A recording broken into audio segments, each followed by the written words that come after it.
Hello, everybody. Hello. Welcome to another episode of ESAS. So, how's everybody doing today? All right, I am slightly behind. I'm like 5 minutes behind, so I am working on getting some of these tabs for ranking stuff laid out. So, please forgive me if I'm a little distracted at first here. So, I do apologize. It's just I was trying to do something for a video and got caught up doing it and then realized, oh yeah, I've got like 10 minutes to prepare for this stream. So yeah, it helps to be prepared and give yourself enough time to be prepared. So yeah, my apologies for that. But anyway, welcome to ESAS number 4. We're going to be talking about some updates and then kind of the last updates of January. And then we're going to be getting into some rankings of the Metallica songs. Basically everything post 2000. So that'll be pretty fun. And yeah, let's just get right into it. So, update wise, as far as projects are going, I've been feeling a little ill this past week, so I haven't really worked on recording a whole lot in terms of stuff for the Zombie Army series commentary. I have, however, worked on editing. So I got a lot of editing done. I'm done with kind of the walkthrough portion of the Zombie Army trilogy game. Right now, I'm working on the analysis, editing that. So editing's been a big thing this past week. So I made a lot of good editing progress, and that's looking good so far. So hopefully I can keep that up moving forward. And yeah, I will continue to work on this once I feel better. I've had a little bit of a I think it's strep throat for a little bit. It's not been too bad, as you can tell, because I'm talking and sounding pretty fine. But there are a couple of moments here and there where I can kind of feel the hoarseness in my voice, and that doesn't feel too good sometimes. So I didn't want to push it and try recording while that's going on. So hopefully nothing messes up, and I'm well by next Saturday, where I can, report that I made a lot of good recording progress. But yeah, that's kind of where we are with that project. And I'm working on a secret surprise project, which has been going along swimmingly. I'm going to drop some vague hints about it, but it's essentially a reboot of something I tried but didn't finish. And it's something that's going to involve several runs through a game that I really enjoy playing. So I'll let you interpret that as you will until it's ready to come out. But so the way that'll work is I have to record multiple runs of the same game. And right now I am about 2.5 runs into it. So that's been kind of fun working on that. It's a little bit more chill, a little bit more fun. And also it's something that I kind of wanted to do. I've also been working on just kind of organizing some games I wanted to play for the channel, but never got around to playing. So I'm kind of cycling through those. I managed to upload a World War Z video finally. It only took me like a week to upload the damn thing, just because the file size is fucking huge. But yeah, that's coming out this week. The full walkthrough, or full playthrough, I guess I should say, is coming out the 30th of February, or no, 30th of January. There's no 30th in February. What's wrong with me? As you can see, I'm a little tired. I'm a little out of it. But so a full World War Z walkthrough is coming out on January 30th, and then the highlights of that will be coming out Thursday, February 1st. So if you want to see the full run of me going through the entire game, or the entire campaign at least, you can find that on Tuesday. And if you want to see the highlight reel of different things I say and experiences I have during it, that will come out Thursday. I'm trying to have walkthrough, playthrough, whatever's kind of come out, and then have the highlight reel ready sort of the Thursday afterward. And what I'm thinking right now is I think I'll work on those kind of around other things, just because my revenue had a stark drop once I stopped uploading videos semi-regularly. So I kind of need to keep those things going because, you know, money's getting a little tight because we're buying a house. So I need to be a little bit more aggressive with the content I upload and, you know, how many ads I stick in. I'm not going to be putting an ad in every like 3 seconds, but expect more videos to be coming out on a semi-regular basis. I'm trying to keep uploads and streams going because as soon as I started streaming and I stopped uploading for a little bit, just revenue plummeted, and I need to make sure that revenue keeps coming in. But yeah, so we're just going to keep trucking ahead with these various projects that are going on. I'm still working on the Skyrim commentary, albeit I've only made a little bit of progress with it. So not a whole lot to report there, but we will hopefully be able to, you know, get some fun things going. And yeah, so let's just get into the special activity now, since we've done pretty much everything I wanted to do with updates. So let us begin the tier lists of things. And what better place to start than Metallica's album Saint Anger, one that has been kind of divisive, and some people have kind of said that it's kind of like Metallica losing their minds, which I kind of get, but I kind of like that. So here we go. I also listened to this just a few hours ago, just kind of refresh myself on everything. So let's jump in, shall we? So first off is Frantic, and I'd have to put it up there as a masterpiece. I really liked Frantic a lot. I think it's a really good aggressive tune. And I just I like how raw this whole album is in terms of the production. It's not super pristine and super clean. It's got it feels like a very natural sort of album as opposed to being overproduced, where they make sure everything's pretty and in tune completely perfectly and all this other stuff. You know, and also the description of the album, I think, is something that a lot of people miss regarding talking about this album. Is, you know, you can see it in the documentary Some Kind of Monster that when they went into making this album, Bob Rock said it's meant to be a band getting together in a garage for the first time, but that band's Metallica.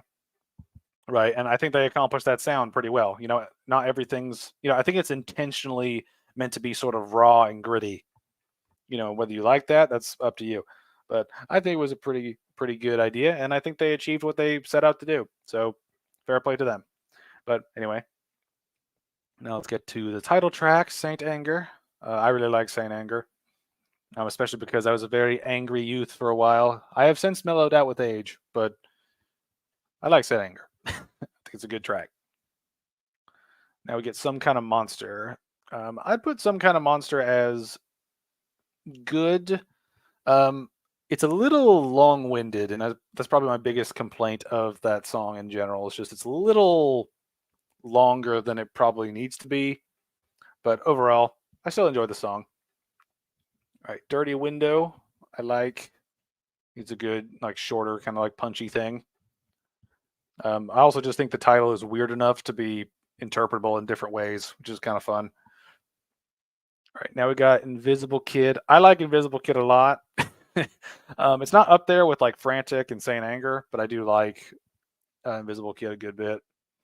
And it's one thing where I kind of like the fact that it's about the same length as Some Kind of Monster, but I put it a little bit higher because it's got a faster pace to it.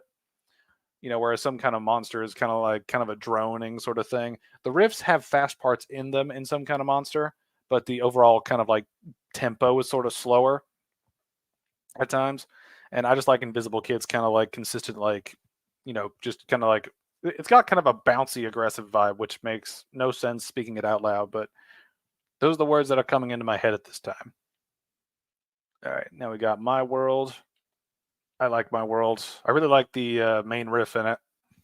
And yeah, I like that. I think it's a pretty good song. It's one thing too where I kind of like how this album bounces back and forth between kind of longer and shorter things.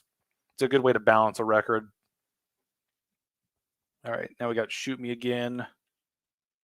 I'd probably say that's good. There are parts in some of these songs where it's kind of like, I'm not quite sure if I like this or if I think it's a little too weird, but I like this one.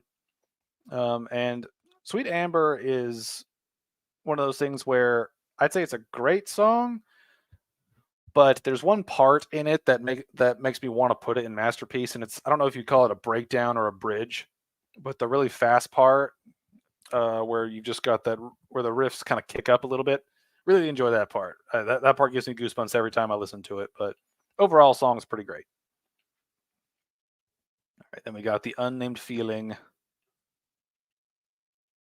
You know, and it's one of those things where this is one of those songs that has one of those weird parts where it's like kind of James Hetfield losing his mind sort of a thing, kind of like in the middle of it.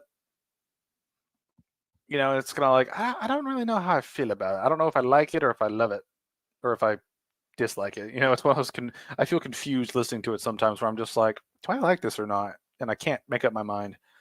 I'd probably put it at good. All right. Purify was one of those weird ones that sort of like, it's a very in and out sort of song, and I enjoy it, but I don't really come back to it. So I'd probably put it as good. All right, then All Within My Hands, I'd put up there because I really like I like the way it's orchestrated, I guess is the way you could put it, where it's kind of this, you know, kind of like weird mix of like talking about everything being in your hands, you know, which, you know, duh. But yeah, so I like it. And so I also like how the album kind of ends with the ending part of this track where it just kind of like sludgily kind of like fucks itself up. I find that kind of appealing. But yeah, that's the Saint Anger tier list done and dusted. Let's get this. Now I got freaking tab management. Yeah. I am great at this. I am super great at the streamies. But yeah, so let's get into Death Magnetic. And so Death Magnetic is an album that has Death Magnetic is kind of like a dark horse for me. It's like, it's when I think of Metallica albums, I don't really, this isn't one of the first ones that pops up, but when I put it on, I thoroughly enjoy a good bit of it. You know, which is kind of weird. But yeah, I really enjoy listening to this album as a whole. You know, and it's one of those things where That Was Just Your Life. I really like the main riff and the really fast kind of like chordy chorus of it. You know, it's just a good headbanging, just like, yeah, Metallica opener. All right, then I got End of the Line, which I think is good. It's probably one of the tracks that I like parts in it, but overall I think it's kind of good. But overall I like it. I like the chorus, and I also like the kind of like breakdown bit near the end before it ramps back up again. I think that's pretty cool. Then we get a Broken Beat and Scarred. And I like Broken Beat and Scarred a lot. And I like the way the chorus ramps up at the end, where it continues to kind of just headbang and headbang and headbang. You know, it's a lot of fun. It's a lot of fun. And yeah, I enjoy that a lot. The Day That Never Comes is one of those ones where classic Metallica style ballad, you know, where it ramps up at the end. And also, I just really like the guitar play at the end. Basically, from the break where you can just hear Lars's drums, from there to the end, I love that whole section. I think it's got a lot of great selection of varying riff types in there. You know, you've got the kind of chord jumping, you know, you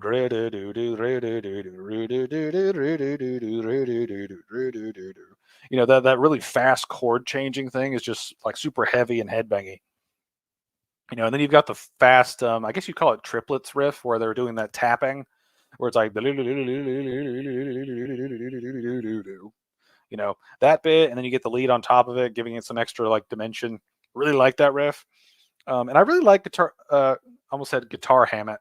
I really like Kirk Hammett's guitar solo in The Day That Never Comes.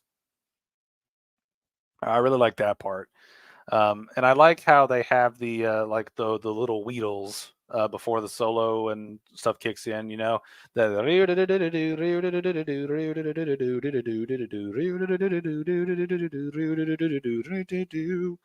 know, it's just a lot of good there's just a lot of good guitar in that song. Like in general, the picking, the way they use octaves as kind of like a main melody sort of thing, the nice big anthemic chorus, bridge to the fast part. Then the whole fast part has just a bunch of great riffs in it. I think it's a really great song from start to finish. And in terms of like favorites from this album, this is definitely in my like top 3. Big, big fan. In case you couldn't tell. Another song I'm a big fan of is All Nightmare Long, mainly just because it's just 8 minutes of just pummeling, just aggressive like guitar, just and I'd probably say my favorite part of All Nightmare Long is the I don't know what part you'd call it. It's like I don't know if it would be considered a breakdown in between a solo or like a midsection, like where the solo gets a break, but it's it's the bit where you get that where the lead guitar is doing a thing. I don't know if it counts as a solo. It probably is. But like it does the solo and it ends with a and you just have that super fast chugging on an open E string. That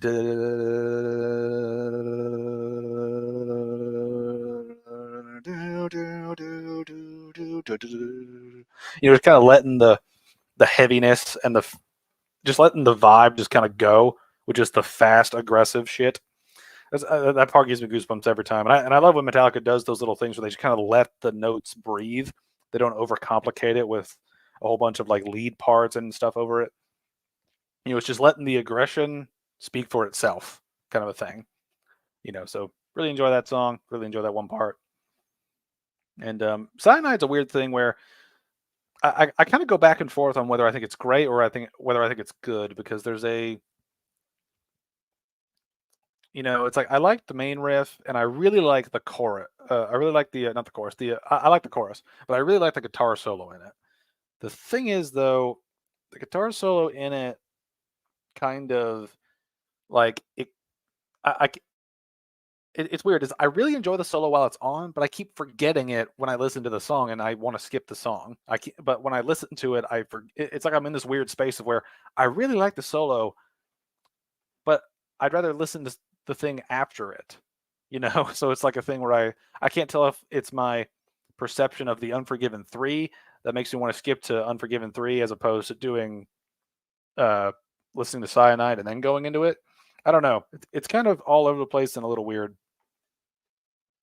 But I'd probably put it up in good. I'd probably put it up as good. Up is good. Up in good. All right, now we get the Unforgiven 3, which might be my favorite track from the album. I don't know. I've kind of got a 3-way tie for my favorite from the album. It's either Day That Never Comes, Unforgiven 3, or Suicide and Redemption. It's just one of those 3 is probably my favorite, but it depends on my mood, right? But I really like the Unforgiven 3. I like how it's kind of an homage to the way the original Unforgiven was made. But it is one thing where I find it kind of weird how Unforgiven 2 takes riffs, kind of reverts the dynamic and the riffs of Unforgiven 1. But then this one kind of goes back to that blueprint of Unforgiven 1. And I guess I would have liked a little bit more continuity between the 3 songs.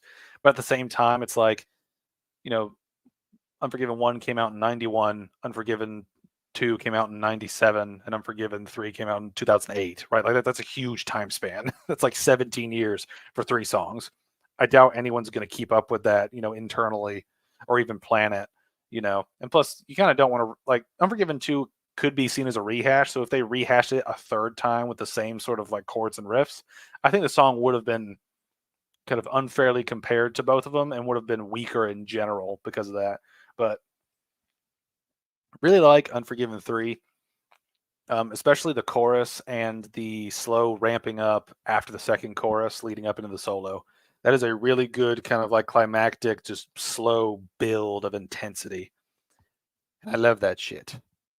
I love it. All right, then we get the Judas Kiss, and this is probably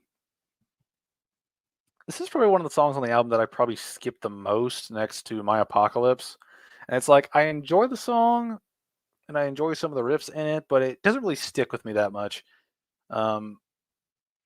And every time I think of the song, all I can think of is the intro to the guitar solo where they're doing that slow sort of like do do do do do do do do do do do do do. You get the lead guitar going wow wow wow wow.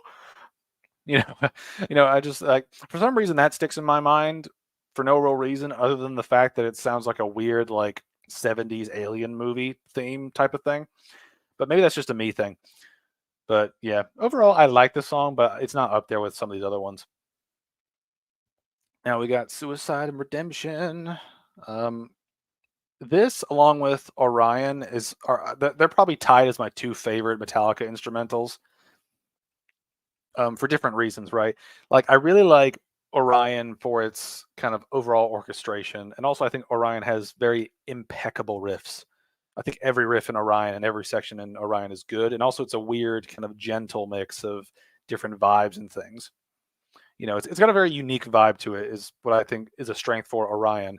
For Suicide and Redemption, I think it has a bit more of a sort of character arc within the music itself, kind of where you start off with kind of the like heavy riffs, and the main riff I think is really catchy and really good. That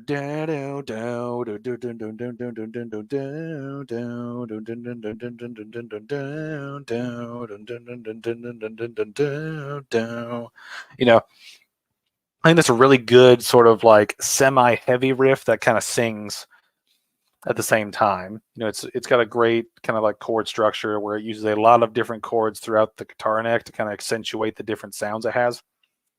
And I really like that. And the I really like the sort of middle bits of it where you get the quiet part. And this is one thing that I think always gets to me about certain Metallica ballads when they have that quiet part is I think they usually do it really well. And I think Suicide and Redemption nails that.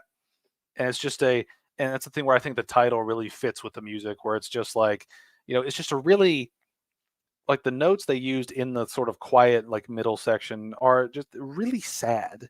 Just like it's like it's not like somber, it's not threatening, it's just sad, like just pure sadness, and you can just kind of let that wash over you when listening to it. And I think that's a strength of the song, like as a whole. And that's just something that I think makes the listening experience that much more enjoyable, when you can kind of just vibe with it, and let it build and build and build and build until you kind of get to the like main solo and then like the ending, and kind of like climax and reach up. So great instrumental. Definitely up there for me. And then we have the closer, My Apocalypse. I'm not that big of a fan of My Apocalypse. It's a fun song to listen to, and I like how it ends, just kind of going super fast, and also the line and it spit it out, I think is fun. It's a great ringtone.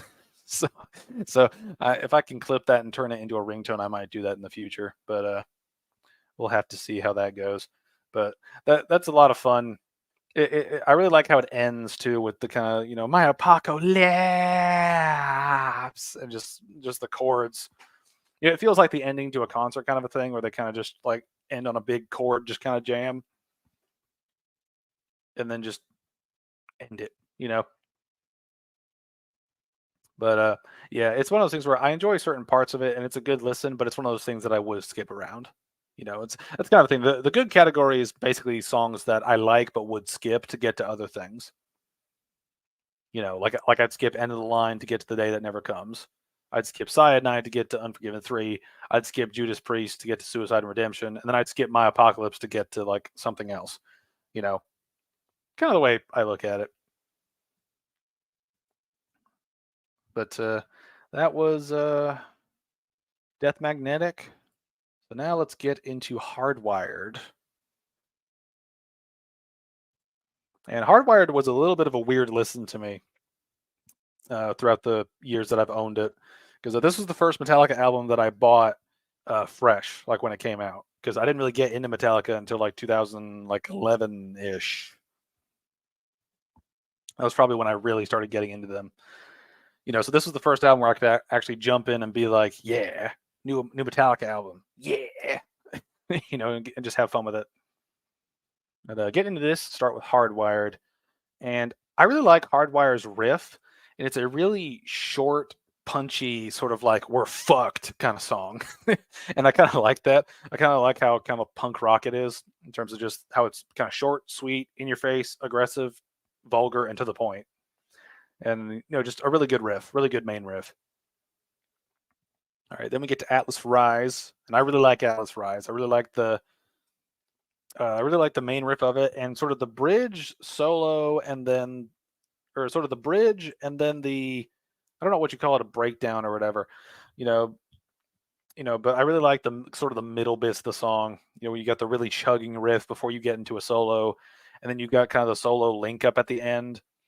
Where it's like the two guitars, like doing like noodling together. I love that shit. And also it's got a really good driving sort of beat to it.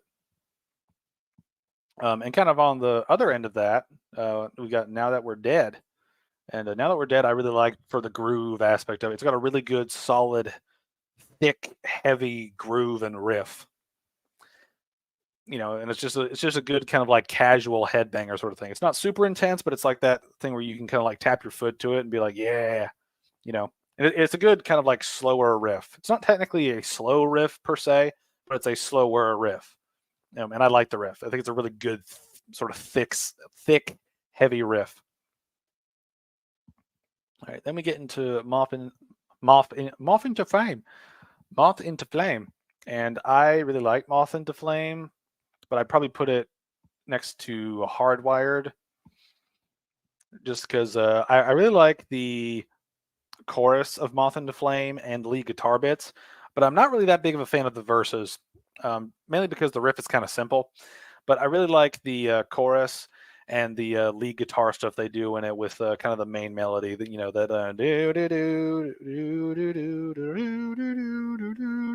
and all that stuff. I really like that lead guitar kind of layering and build up. And also I think it's got a really catchy chorus, but I'm not a big fan of the verses. All right, now we got Dream No More, and I'd probably put Dream No More as great, because I like how it's sort of it's a very Black Sabbath-y sort of like heavy song, and it's a very it's very much a sort of like more kind of like it's like a sad but true, with a little bit faster of a tempo, you know, and the heavy bits in the riffs are really accentuated by how little notes are used in some of the riffs at certain times, and just that bangy bit. The bangy bits like around the chorus are really fun. So like I really like how just headbangy it is, and also it's a good kind of dynamic between songs when you get these kind of different vibes. Where when you look at the song order, you have like Hardwire's very fast. Atlas Rise has a more up tempo groove. Now That We're Dead is kind of slowing down a little bit. Moth into Flame's a little bit more thrashy, and then Dream No More is just back to that kind of like slow, heavy, sort of like thunderous type of riffing. All right, then we got Halo on Fire. I really like Halo on Fire, and I really like it for just kind of the dynamic of it, where it's sort of a ballad of sorts in a way. It's a weird kind of, it's an almost Metallica ballad. You know what I mean? Where the first bit has like a quiet verse, and then it's got the heavy chorus, and then it builds up to this guitar stuff in the second half, but it's not really the same kind of dynamic as what you typically get from a Metallica ballad, where you have like two guitars doing like lead stuff and then like a big fantastic solo. It's got more of just kind of like a jamming melodic vibe at the end, and I like that. It's kind of a different take on their own sort of thing. All right, but then we got this is one thing. That's the first half of the album, right? And the reason I point that out is because the second half out of the album is where I think a lot of things kind of take a dip, for me at least. And it's a thing where there are a lot of songs that I would probably put in the good category, like, and it's a thing where like when I come to the album, I will listen to the first like 6 songs and really enjoy them, right? And really enjoy like certain parts of them or certain songs in general, as you can see from the masterpiece tier. But this is the thing where when I get to the second half of the album, I skip almost everything in the second half up to Spit Out the Bone, right? Like Confusion, Man Unkind, Here Comes Revenge, Am I Savage, Murder One. They all have good parts in them, right? But just every time I come to the album, by the end of Dream No More, when Confusion starts, I'm kind of like, okay, I'm gonna skip this. Then I think of Man Unkind. It's like, okay, I want to skip that. Then I think of Here Comes Revenge. Then I want to skip that. It just kind of repeats over and over and over. And there are good riffs and stuff in there. There are good parts in all of these songs. It's just songs overall are not up to the same level as the first 6 songs. And the last song, Spit Out the Bone, which might be my favorite off the album just because it's a big, just kind of riff adventure, super high energy, super aggressive and kind of a bleak, it's a very metal song, right? Just in the whole way it's orchestrated. You got a really fast riff in the beginning, really simple chorus that's very in your face and kind of spitting stuff out, spitting out the bone, as it were. And then you get the kind of progressive bit for the rest of the song where you get a whole bunch of different riffs and vibes. You get that really slow riffage going on after you get the melodic sort of bits after, and just the kind of the middle verse bits, where it's just going, it's just banging as hard as it fucking can, and you've got Headfield singing some really good simple melodies over these big, like sort of like chord, like thrashing bits. It's just a really good song from beginning to end with a lot of great riffs just kind of stuffed into it. And it's kind of a medley of a bunch of different things. And I love that song because of the medleyness of it. It's just got a bunch of cool shit in it. It's got a bunch of cool stuff in it. And I really like the overall orchestration of it. But yeah, overall, so here's kind of how this is my list. So yeah. All right, and now we've got one more to go. The recent release, 72 Seasons. And 72 Seasons has been an interesting listen to me because there's been a lot of things where I've seen a lot of people's complaints about this album specifically. And I kind of agree with some of them to an extent, but we'll get through that as we go. But yeah, so the title track I think is great, but it kind of suffers from a similar problem to the record as a whole in that it's kind of a little drawn out. It might be a better song overall if they like maybe cut a couple riffs in half where they only play them like twice instead of 4 times, kind of a thing. Now normally I'm a big fan of riff time, right, where you just kind of let the riffs do the talking. But it is a thing where just a lot of the songs on this album feel like they could have been cut just a little bit. Like you could have cut maybe 30 seconds off of each song or some songs and they'd be a better song overall. It's like they're still good, but they just go on a little bit. And 72 Seasons is one of those things where I love listening to it, but it does feel like it goes on a little too long. All right. Then we got Shadows Follow, which I like, but it's kind of, I like less than 72 Seasons, and I think it suffers from the same problem. Just kind of goes on a little bit too long. Screaming Suicide, I do like. It's a little gimmicky with kind of the title and the lyric subject matter, but I'm kind of okay with that. And also, I just think it has some good riffs in it. All right. This is one thing. Like some tracks on this album, I think would be considered okay, right? Like Sleepwalk My Life Away and You Must Burn. Like they're kind of tracks that I just listened to them like an hour ago. I don't fucking remember them. There wasn't anything in them that made me go, oh, that was shit. But it's just kind of, they're a fun listen while they're on, but they're kind of forgettable. And that's kind of the problem with some of the songs on the album is because they go on so long, they kind of lose their luster very quickly, and you're kind of ready for them to end.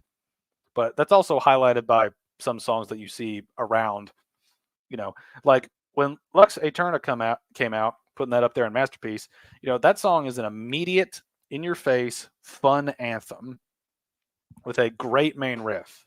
And that's the song that, like, every time I think of the album, I immediately come back to that song, just because it's a great riff. It's a really catchy riff that sticks in your head the whole time. Got a really great, simple, kind of like no holds barred, sort of like seize the day sort of chorus. It's really simple and easy to get into. And also it's just a really short, compact song. This is one thing that I'm talking about, right? Is a lot of the songs feel like they go on for too long. I want this song to keep going. And that's the kind of thing that I think kind of happens with short, great songs is you want them to keep on going. You want to come back to the main riff again. You want to come back to the chorus again, you know. And it's one of those things where I really like Lux Aeterna. It's just a fun, catchy, just kind of like, living life to the fullest sort of thing. And it's just a really great, short, fun, uplifting, high energy anthem. I think, that's the thing. I haven't seen this song live yet, which I kind of need to, because I want to see what the live version of that song is like, because I imagine it would have some great crowd participation in it. But yeah, so that's that.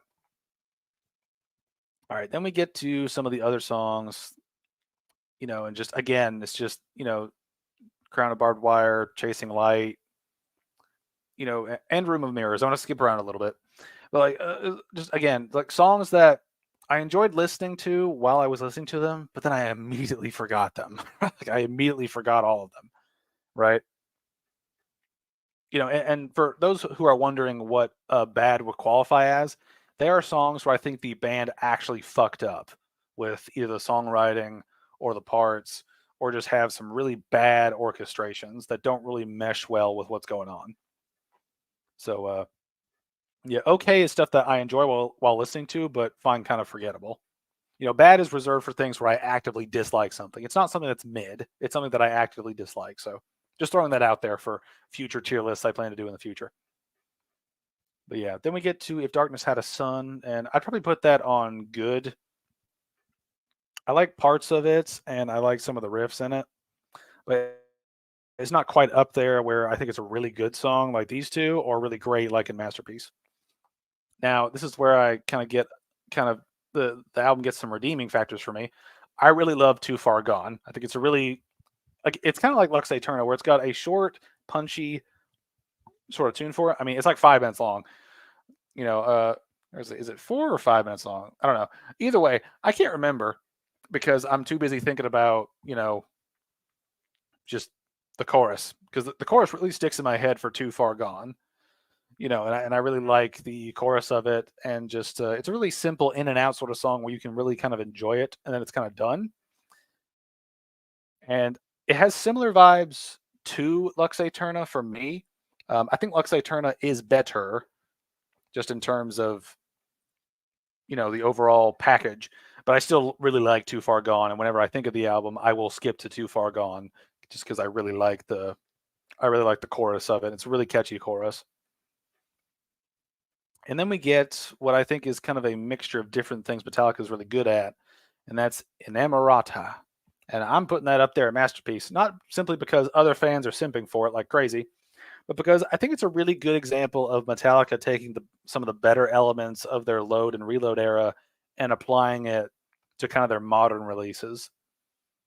Because it's a very slow, heavy song, and it's got a great vibe to it of just kind of contemplating sort of misery the whole time.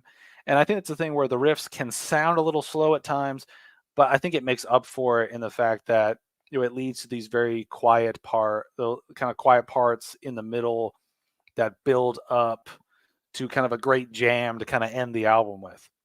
And I think it's a really interesting song just to think about, like lyrically, and also just the orchestration of it. I think is a great sort of mid-tempo jam, kind of in a similar vein to the Outlaw Torn and Fixer, from Load and Reload respectively. It's just kind of a slow, thought-provoking sort of jam, and that's one reason why I like it so much. Is I think it's a really good, thought-provoking jam, and it's also really nice to see Metallica record their own song that's over 10 minutes long.